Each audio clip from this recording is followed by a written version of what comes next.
Hi hello welcome to my channel. So இன்னைக்கு நம்ம சேனல்ல நம்ம கையிலேயே கரைச்சி மீன் குழம்பு தான் செய்ய போறோம். ஸோ கண்டிப்பா இது ரொம்ப ரொம்ப டேஸ்டியா இருக்கும். ஒயிட் ரைஸ், இட்லி, தோசை, சப்பாத்தின்னு எல்லாத்துக்கும் வச்சு சாப்பிடலாம். ரொம்ப டேஸ்டியா இருக்கும். கண்டிப்பா வீட்டில் செஞ்சு பார்த்துட்டு எப்படி இருந்ததுன்னு கமெண்ட்ஸ்ல சொல்லுங்க. ஸோ வாங்க வீடியோக்குள்ள போகலாம். ஸோ ஃபர்ஸ்ட் ஆஃப் ஆல் ஒரு கொய்யாக்கா சைஸ் புளி எடுத்து இந்த மாதிரி கரைச்சி வச்சிருக்கோம். பாதி தண்ணி வந்துட்டு இதுல இருக்கு. ஸோ இப்போ அதுல வந்துட்டு ஒரு 2 தக்காளி இந்த மாதிரி 4ஆ கட் பண்ணி இதுல வந்துட்டு ஆட் பண்ணிக்கலாம். ஸோ இந்த தக்காளி எல்லாமே நல்லா மசிஞ்சிருக்கணும். அது வரைக்கும் நம்ம கையிலேயே நல்லா இந்த மாதிரி போட்டு பிசையணும். ஸோ அந்த டைம்ல நம்ம வந்துட்டு ஒரு பியூரே எப்படி பண்ணுவோமோ அந்த மாதிரி இருக்கும். இந்த மாதிரி சக்கையில மட்டுமே இருக்கும் தக்காளி. ஸோ இந்த மாதிரி நல்லா கரைச்ச பிறகு நம்ம இன்னொரு பாதி தண்ணி இருக்குன்னு சொன்னால ஸோ அதை வந்துட்டு ஆட் பண்ணிக்கலாம். அண்ட் உங்களுக்கு தேவையான அளவு நீங்கள் வந்துட்டு புளி தண்ணி தக்காளிலாம் வந்துட்டு ஆட் பண்ணிக்கோங்க. உங்களுக்கு குவான்டிட்டி எவ்வளோ வேணுமோ ஸோ அந்த அளவுக்கு நீங்கள் வந்துட்டு ஆட் பண்ணிக்கலாம்.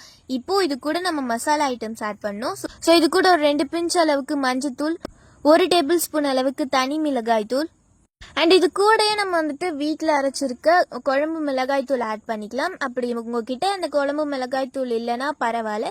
இது கூட வந்துட்டு ஒரு கொஞ்சமாக வந்துட்டு நீங்கள் குழம்பு மிளகாய் தூள் எவ்வளோ ஆட் பண்ணுவீங்களோ அதுக்கு பாதி அளவு நீங்கள் வந்துட்டு ஜீரகத்தூள் ஆட் பண்ணிக்கோங்க. ஸோ இப்போ நான் குழம்பு மிளகாய் தூள் ஆட் பண்ணி இதை வந்துட்டு கையிலேயே நம்ம வந்துட்டு கரைச்சி எடுத்துக்கலாம். அண்ட் தேவையான அளவு உப்பும் ஆட் பண்ணிக்கோங்க. ஸோ இது கையில் கரைச்சி செய்யும் போது நமக்கு வேலையும் மிச்சமாகும் அண்ட் ஆல்சோ ரொம்ப ரொம்ப டேஸ்டியாக இருக்கும். இப்போ இது தனியாக எடுத்து வச்சிடலாம். ஸோ இப்போ வந்துட்டு ஒரு உரல் எடுத்துக்கலாம். இதில் வந்துட்டு ஒரு 10 பல்லு பூண்டு இது கூட ஆட் பண்ணி ஒன்றும் பாதியமாக வந்துட்டு இடித்து எடுத்துக்கோங்க. ரொம்ப இடிக்க வேண்டாம், லைட்டாக வந்துட்டு இடித்தாலே போதும், அந்த ஃப்ளேவர் வந்துட்டு அரோமா இருக்கிறதுக்காக. உங்ககிட்ட உரல் இல்லைன்னா நீங்கள் வந்துட்டு ஒரு மிக்சி ஜார் எடுத்து அதில் வந்துட்டு பல்ஸ் மோடில் வச்சு இந்த மாதிரி ஒன்றும் பாதியமாக அரைச்சி எடுத்துக்கோங்க.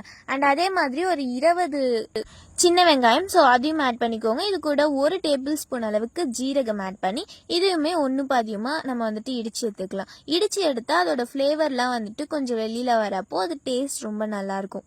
ஸோ இந்த அளவு இடித்து எடுத்தாலே போதும். இப்போ இதை வந்துட்டு ஒரு பிளேட்டில் எக்ஸ்சேஞ்ச் பண்ணிக்கலாம். இந்த மாதிரி ஒரு அகலமான பாத்திரமா எடுத்துக்கோங்க.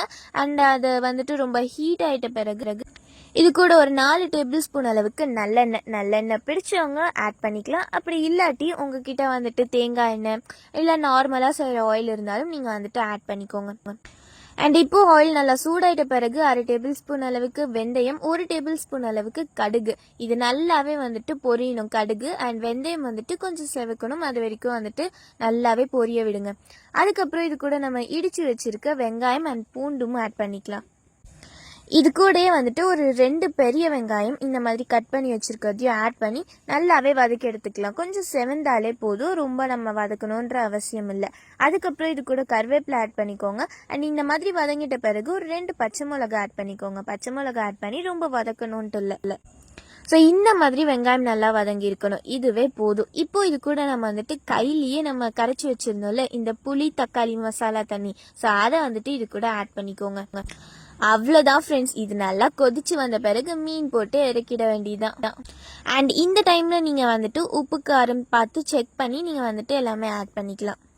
எனக்கு பொறுத்த அளவுக்கு இந்த புளி தண்ணி ஆட் பண்ணல ஸோ அப்போவே நம்ம கரெக்டாக ஆட் பண்ணியிருப்போம். ஸோ அதனால் இப்போதைக்கு ஆட் பண்ண வேண்டாம். டேஸ்ட் எதுக்கும் நீங்கள் பார்த்துக்கோங்க. அண்ட் இப்போ லிட் போட்டு க்ளோஸ் பண்ணிடலாம். ஒரு 10 மினிட்ஸ் கழிச்சு பார்த்தீங்கன்னா இந்த மாதிரி எண்ணெய் பிரிஞ்சு நல்லா கொதிச்சு வந்திருக்கும். ஸோ இந்த டைமில் இது கூட வந்துட்டு ஃபிஷ் ஆட் பண்ணிடலாம். நான் வந்துட்டு இன்றைக்கி ஷீலா மீன் தான் எடுத்திருக்கேன். இந்த மாதிரி நல்லா கட் பண்ணி வச்சுருக்கேன்.